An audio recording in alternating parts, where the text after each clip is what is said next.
नमस्कार दोस्तों, आज हम अध्ययन करेंगे कक्षा 8 की प्रश्नावली पहली। तो कक्षा 8 प्रश्नावली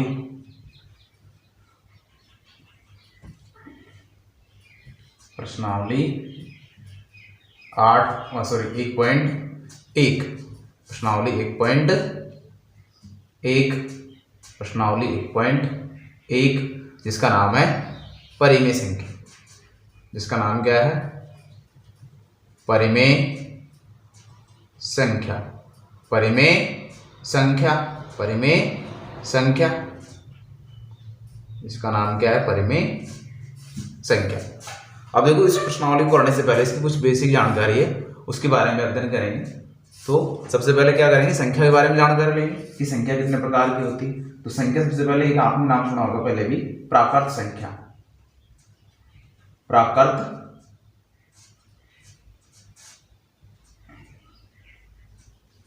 संख्या। प्राकृत संख्या। तो प्राकृत संख्या कहां से स्टार्ट होती है?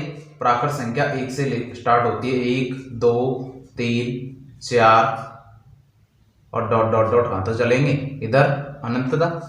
इसका मतलब प्राकृत संख्या 1 से शुरू होके अनंत तक की जो संख्या होती है वो प्राकृत संख्या में आती है। दूसरा बात करते हैं। अब देखो, प्राकृत संख्या में जीरो शामिल नहीं है। यदि प्राकृत संख्या में जीरो को और शामिल कर लो तो ये संख्या क्या हो जाएगी? पूर्ण संख्या हो जाएगी। क्या संख्या हो जाएंगी? पूर्ण संख्या। तो दूसरी है अपनी पूर्ण संख्या। दूसरी क्या है? पूर्ण संख्या। तो क्या करेंगे हम? प्राकृत संख्या में जीरो को और ऐड कर लेंगे। तो 0 1 2 3 4 5 डॉट डॉट डॉट कहां तक चली जाएगी? अनंत तक। अर्थात प्राकृत संख्या में जीरो को शामिल कर लिया तो वो पूर्ण संख्या बन गई। तीसरा हम बात करते हैं पूर्णांक। पूर्णांक संख्या बोल दो, चाहे पूर्णांक बोल दो। पूर्णांक। अब देखो, इसमें जीरो से प्लस वाली सारी संख्या सम्मिलित हो गई। अब बची कौन सी? माइनस वाली संख्या। यदि मैं पूर्ण संख्याओं में माइनस वाली संख्याओं को और ऐड कर दूं तो क्या बन जाएंगे? ये पूर्णांक। अर्थात पूर्णांक में सारी संख्या आ जाएंगी, प्लस वाली, माइनस वाली और जीरो। तो यहाँ इधर माइनस से चल रहे हैं, जैसे माइनस का 5, फिर माइनस का 4, माइनस का 3, माइनस का 2, माइनस का 1, 0 1 2 3 और इधर कहां तक चलेंगे हम? अनंत तक। तो ये सभी क्या हो जाएंगे? पूर्णांक। अब आती है अपनी नेक्स्ट संख्या, क्या है? परिमेय संख्या। और परिमेय संख्या के बारे में आपने प्रश्नावली 1.1 में दे रखा है। तो सबसे पहले बात करेंगे परिमेय संख्या किसे कहेंगे? परिमेय संख्या। परिमेय संख्या। तो परिमेय संख्या की परिभाषा लिख रहा हूं मैं।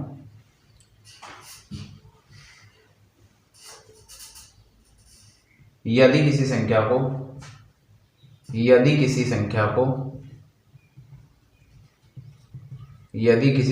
को p बटा q के रूप में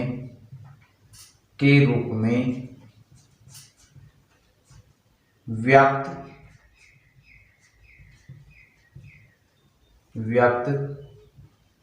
किया जा सकता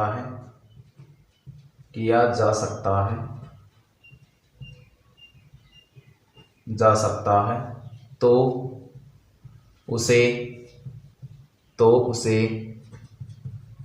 परिमेय संख्या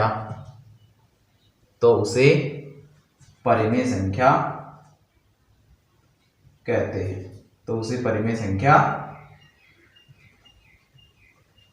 कहते हैं। जहां p और q क्या है? पूर्णांक है। तो लिख देंगे जहां p तथा q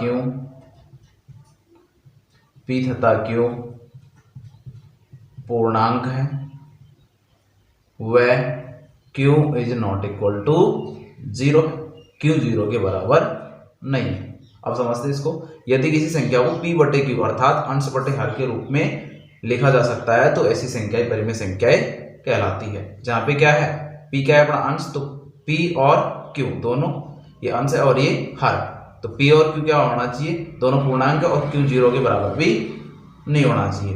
q 0 नहीं होना चाहिए। तो ये सभी क्या कहलाएंगी, ऐसी संख्याएं परिमेय संख्याएं कहलाएंगी। अब उदाहरण देख लेते हैं।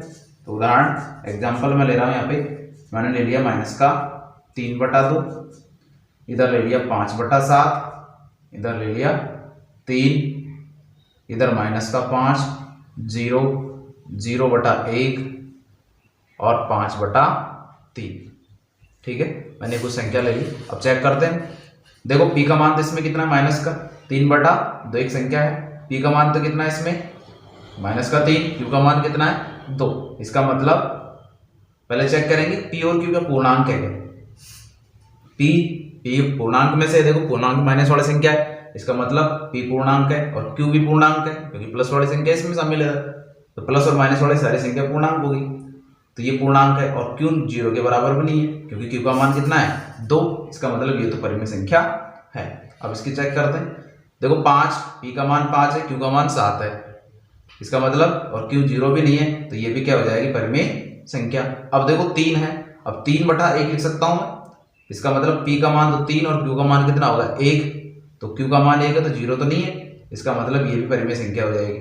फिर बात करते हैं माइनस का 5। देखो माइनस का 5, इसको मैं बटन में लिख सकता हूँ 1। तो माइनस का 5 तो पी का मान हो गया और क्यू का मान कितना हो गया, 1। तो क्यू 0 नहीं है और ये परिमेय संख्या हो जाएगी। इसी तरह 0, अब देखो 0 को मैं क्या लिख सकता हूँ, 0/1। तो पी का मान तो 0 है, इसका मतलब पूर्णांक है, और क्यू का मान कितना है, 1। तो 1 भी पूर्णांक है और क्यू 0 के बराबर भी नहीं है, इसका मतलब ये भी परिमेय संख्या है। ठीक है, इसी तरह 0/1 करता है, 0/1 भी क्या हो जाएगी, इसी की तरह हो जाएगा। तो 0/1 भी क्या हो जाएगी, परिमेय संख्या। और इसी तरह 5/3 भी क्या होगी, परिमेय संख्या। लेकिन मैं आपसे कहूं कि 3/0 क्या परिमेय संख्या है। तो देखो पी का मान कितना है, 3 और क्यू का मान कितना है, 0। और जबकि क्यू क्या नहीं होना चाहिए, 0 के बराबर नहीं होना चाहिए, इसका मतलब ये परिमेय संख्या नहीं है, परिमेय संख्या नहीं है। यदि किसी संख्या के हर में 0 आ गया तो हमेशा वो परिमेय संख्या नहीं होगी, परिमेय संख्या नहीं होगी। अंश 0 हो सकता है लेकिन हर 0 नहीं होना चाहिए। ठीक है, तो इसके एग्जाम्पल हो गए। अब हम बात करते हैं इसके परिमेय संख्याओं के लिए गुणधर्म है, तो इसको मिटा रहा हूं। अब देखो गुणधर्म आपको जो दे रखे हैं चले उसमें, वो केवल गुणन संक्रिया के लिए, परिमेय संख्याओं के गुणधर्म दे रखे हैं वो केवल गुणन संक्रिया के लिए। तो गुणन संक्रिया के लिए देखेंगे हम।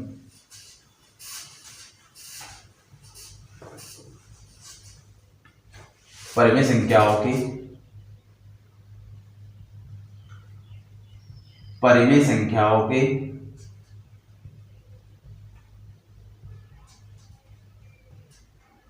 परिमेय संख्याओं के गुणधर्म, परिमेय संख्याओं के गुणधर्म। पहला है गुणन संक्रिया के लिए चेक करना है, तो गुणन संक्रिया के लिए क्रममीन नहीं समवर्त, गुणन के लिए समवर्त गुणधर्म, समवर्त गुणधर्म।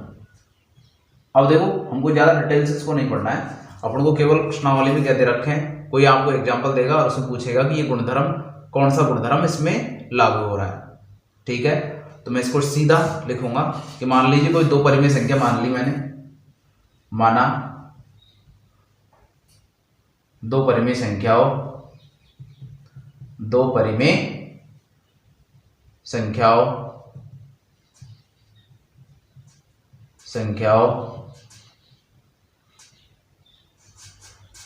ए तथा बी के लिए क्या होगा, बी के लिए ए गुणा बी भी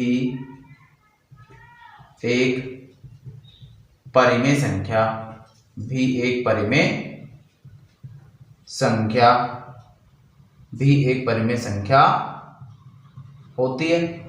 परिमेय संख्या होती है, इसको कैसे करेंगे, देखो मान ली दो परिमेय संख्या ए और बी, पहली परिमेय संख्या ए है दूसरी है बी। अब दोनों परिमेय संख्या है तो इनका गुणनफल भी क्या आना चाहिए, परिमेय संख्या। यदि दोनों का गुणनफल परिमेय संख्या आता है, इसका मतलब गुणन संक्रिया समवर्त गुणधर्म का पालन करती है। ठीक है, ये तो क्या होगा इसका समवर्त गुणधर्म। अब दूसरा बात करते हैं क्रमविनिमय गुणधर्म। तो गुणन के लिए क्रमविनिमय गुणधर्म, गुणन के लिए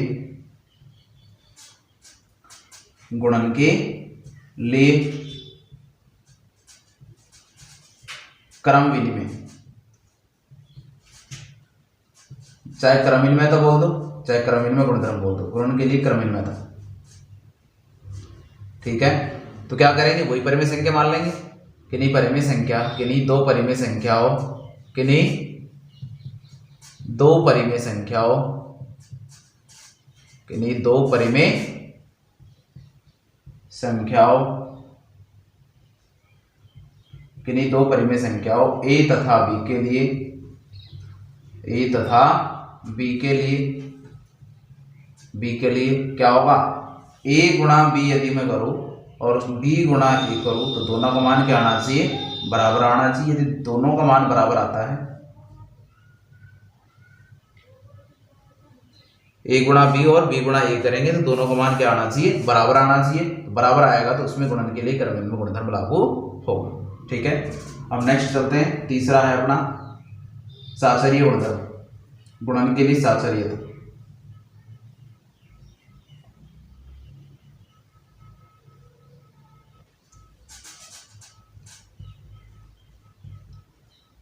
गुणन के लिए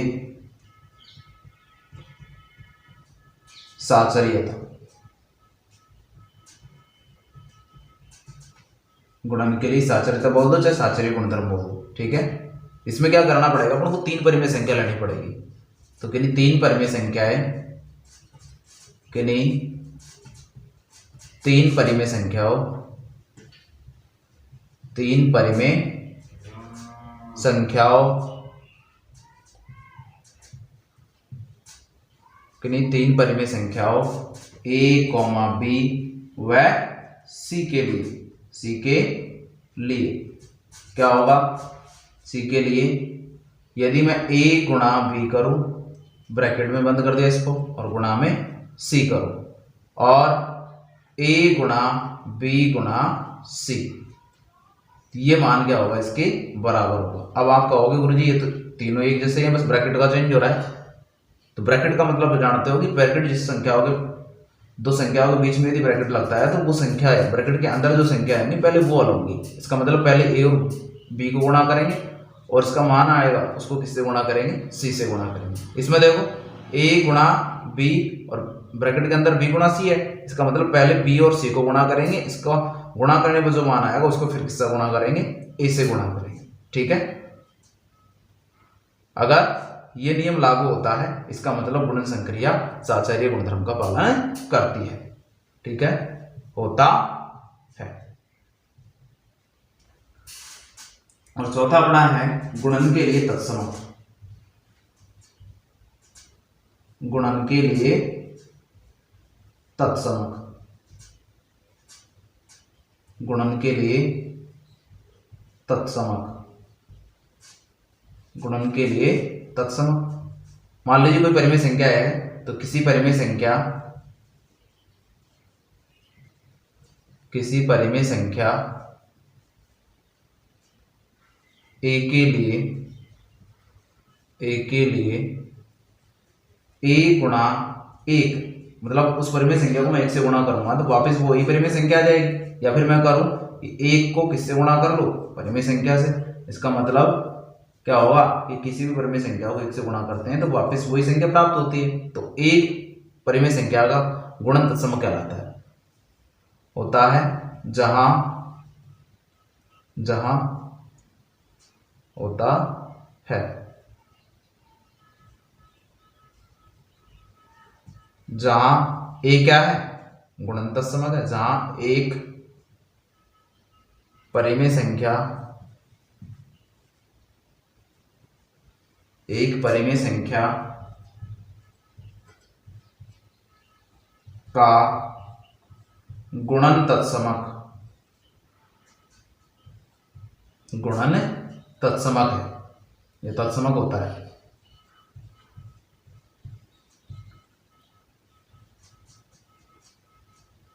परिमेय संख्या का गुणन तत्समक होता है। फिक्स है, सभी परिमेय संख्याओं का गुणन तत्समक कितना होगा, 1, क्योंकि एक ही ऐसी संख्या है जिसको परिमेय किसी भी परिमेय संख्या से गुणा कर लो वापस कितना आएगा 1, वो सॉरी वही परिमेय संख्या आ जाएगी, तो ये एक परिमेय संख्या हो गई गुणनफल समग्र। ठीक है, तो ये अपने 4 गुणधर्म हो गए। देखते हैं नेक्स्ट गुणधर्म।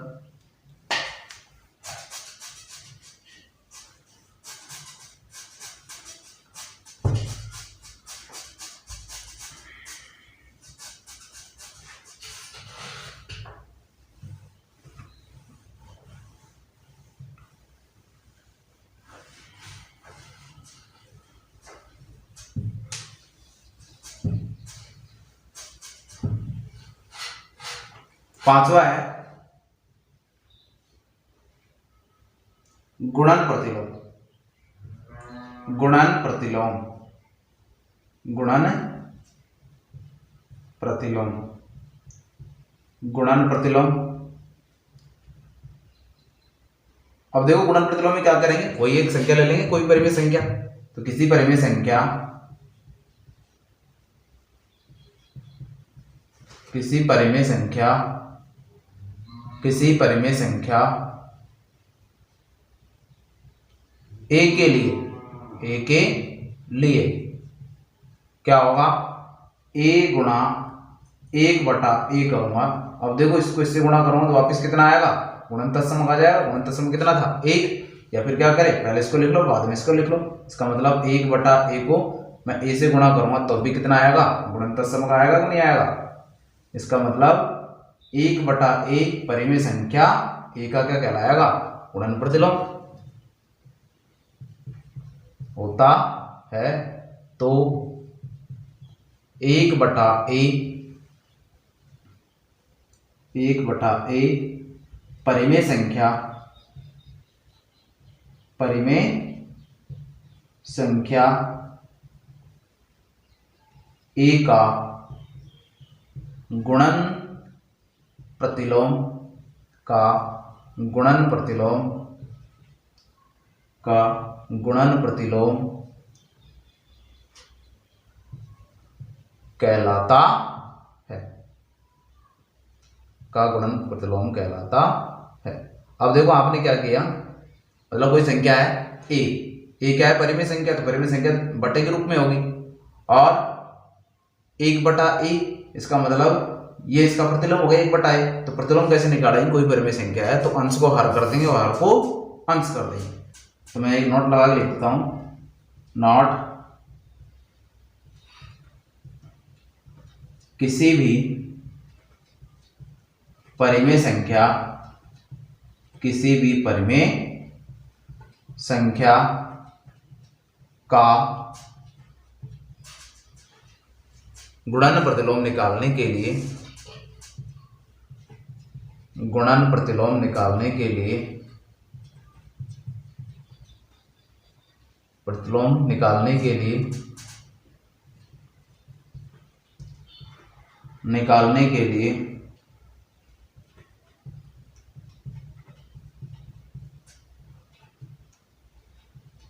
उस परिमेय संख्या,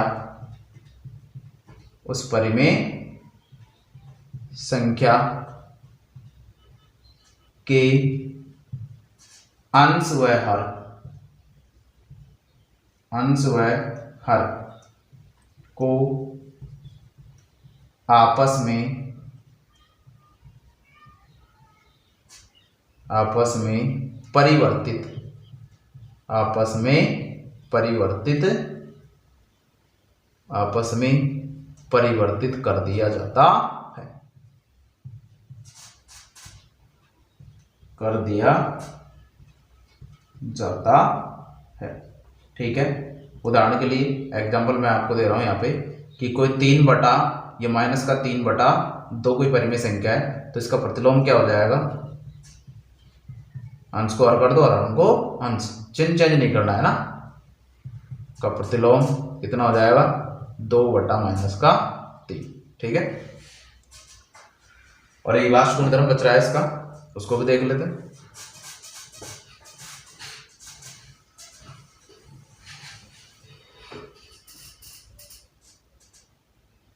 छठा है इसका गुणन की योग व व्यवकलन, गुणनकी योग व व्यवकलन पर वितरकता।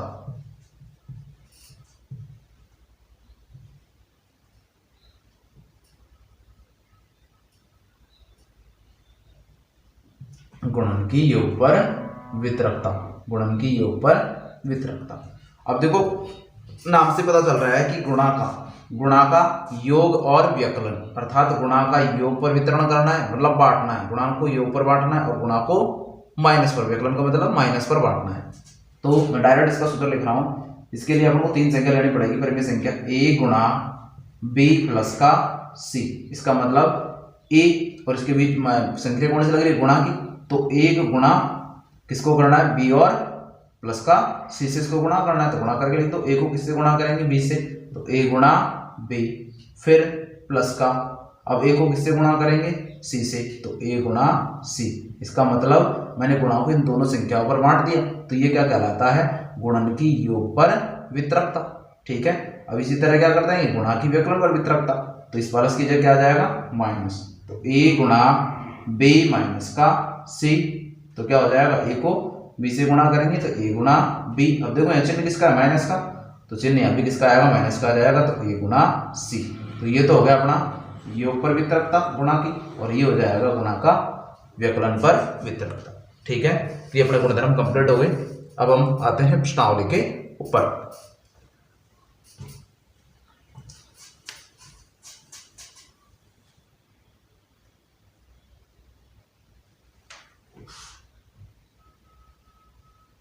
तो प्रश्नावली का पहला प्रश्न अपना है, प्रश्नावली का पहला प्रश्न है अपना,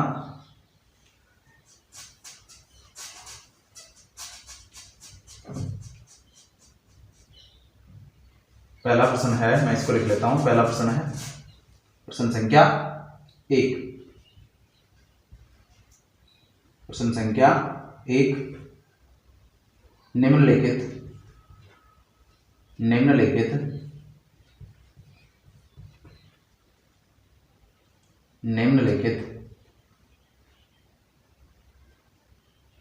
प्रत्येक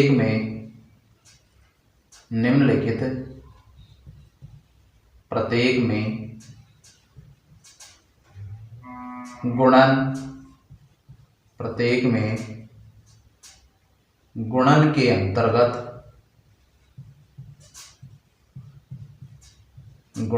अंतर्गत उपयोग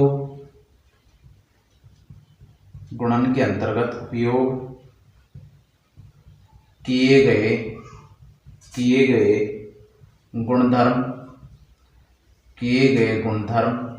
या गुण का नाम लिखिए, गुण का नाम लिखिए, बस गुणधर्म का नाम लिखना है कि कौन सा गुणधर्म इसमें काम में है। ठीक है, तो पहला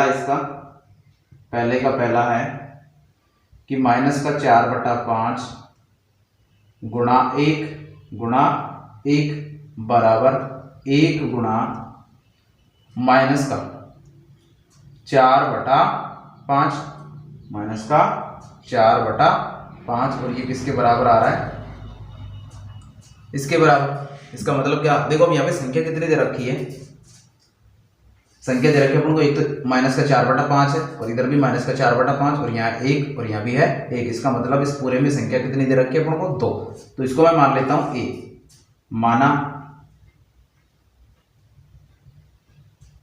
माना a बराबर कितना मान ली मैंने, माइनस का 4/5।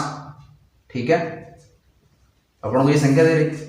अब देखो इसकी जगह मान लेंगे अपन, a की जगह मान रख देंगे, या इसकी जगह क्या रख देंगे, a, तो ये तो हो जाएगा a गुणा, ये कितना हो गया 1, और इधर है 1, और ये गुणा में कितना आ जाएगा a, और ये किसके बराबर आ जाएगा, a के बराबर। अब देखो मैंने आपको गुणधर्म लिखवाया था, कौन सा, गुणन तत्समक वाला, कि किसी भी परिमेय संख्या a के लिए a गुणा 1 बराबर 1 गुणा a किसके बराबर होगा, a के बराबर। तो कौन सा गुणधर्म लग गया इसमें, इसका मतलब इसमें कौन सा गुणधर्म लग रहा है, गुणन के लिए तत्समक। तो गुणधर्म का नाम लिख देंगे गुणन के लिए तत्समक, गुणन के लिए तत्समक, गुणन के लिए तत्समक, गुणन के लिए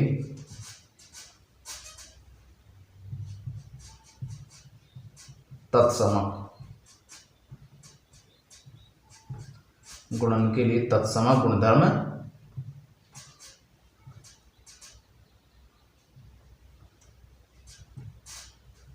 लागू होता है, लागू होता है। तो इसमें कौन सा गुणधर्म हो जाएगा? गुणन के लिए तत्समक होगा, गुणन के लिए तत्समक होगा। तो ये तो पहले का पहला हो गया। दूसरा इसका देखते हैं।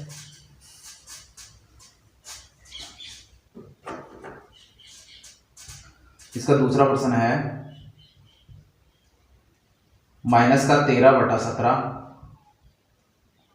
गुणा -2/7 बराबर -2/7 और गुणा में कितना आ जाएगा? -13/17। ठीक है।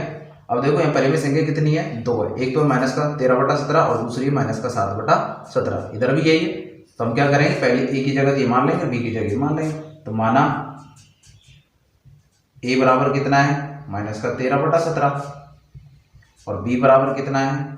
-2/7। अब इसमें -13/17 की जगह तो ए लिख देंगे और -2/7 की जगह क्या लिख देंगे? बी। तो इसकी जगह रख रहा हूं। तो ये तो हो जाएगा ए और ये हो जाएगा बी। ए गुणा बी और इधर रखेंगे तो -2/7 की जगह बी, तो बी और गुणा में इसकी जगह मैंने क्या कर दिया? ए। तो मैंने आपको गुणधर्म लिखवाया था दूसरा वाला, परिमेय संख्याओं के लिए गुणन संक्रिया के लिए क्या? क्रम विनिमय। देखो क्रम चेंज हो रहा है, ए गुणा बी और बी गुणा ए प्राप्त हुआ कि नहीं हुआ? इसका मतलब कौन सा गुणधर्म लग रहा है? गुणन के लिए क्रम विनिमय, गुणन के लिए, गुणन के लिए क्रम विनिमय, गुणन के लिए क्रम विनिमय गुणधर्म लागू होगा इसमें। ठीक है। अब देखते हैं इसका नेक्स्ट गुण, तीसरा। तो तीसरा प्रश्न है इसका, पहले का तीसरा प्रश्न है कि -19/29 गुणा 29/-19 और ये किसके बराबर आ रहा है? 1 के बराबर। अब देखो यहाँ पे संख्या कितनी दे रखी है आपको? संख्या कितनी है? केवल 1 है। क्या है? -19/29। लेकिन यह संख्या को उल्टा कर रखा है, अंश को हर और हर को अंश। इसका मतलब तो मैंने मान लिया कि माना ए बराबर क्या मान लूंगा मैं?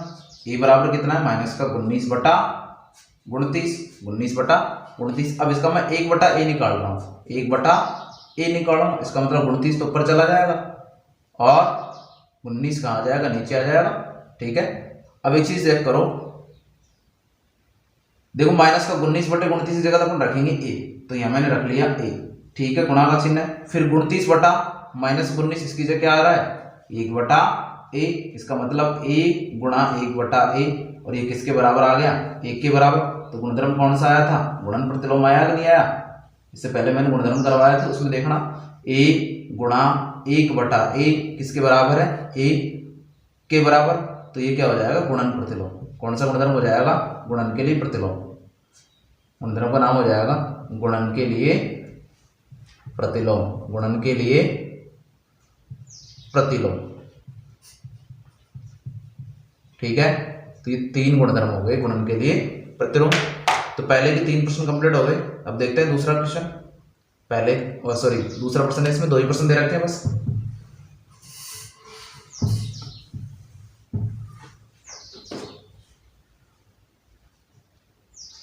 तो दूसरा प्रश्न मैं लिख लेता हूं। प्रश्न नंबर 2 कि बताइए, इसमें गुणधर्म पूछ रहा है, बताइए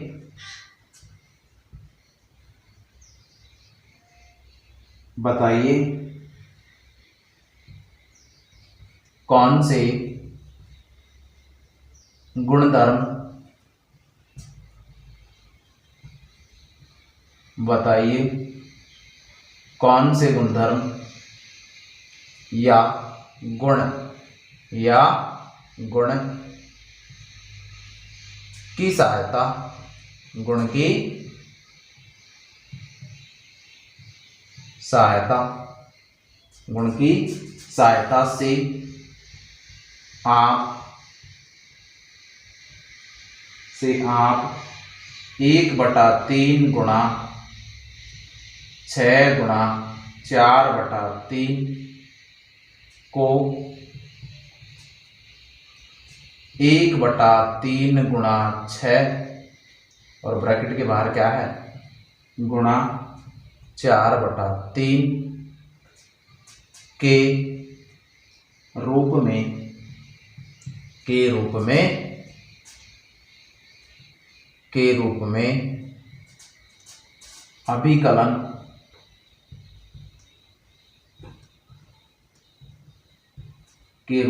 अभिकलन करते हैं। अभिकलन करते हैं, अभिकलन का मतलब लिखना।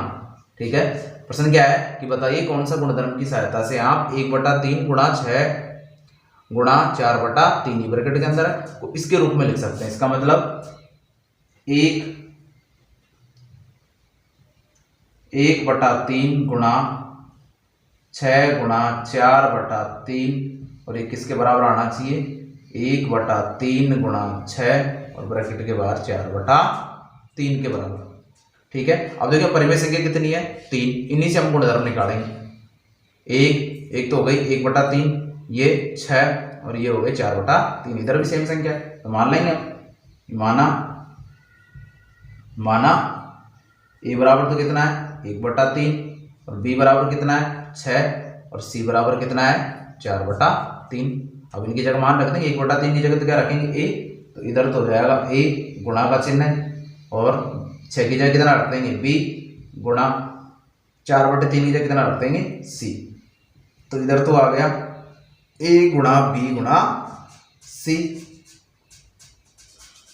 और 1/3 की जगह ए गुणा इसकी जगह क्या आ जाएगा बी की जगह और सॉरी 6 की जगह बी आ जाएगा और इधर आ जाएगा सी। इसका मतलब ये कौन सा गुणधर्म हो गया, मैंने लिखवाया था ना आपको, तो कौन सा हो गया ये साहचर्य गुणधर्म। कौन सा गुणधर्म हो गया साहचर्य गुणधर्म। इससे पहले मैंने गुणधर्म करवाया था ना आपको, उसमें देखना ये क्या आ जाएगा साहचर्य गुणधर्म, क्योंकि ए गुणा बी गुणा सी और फिर बी गुणा सॉरी ए गुणा बी और गुणा में सी करते हैं तो क्या होगा ये साहचर्य गुणधर्म। कौन सा गुणधर्म हो जाएगा गुणन के लिए साहचर्य, तो ये आ जाएगा गुणन के लिए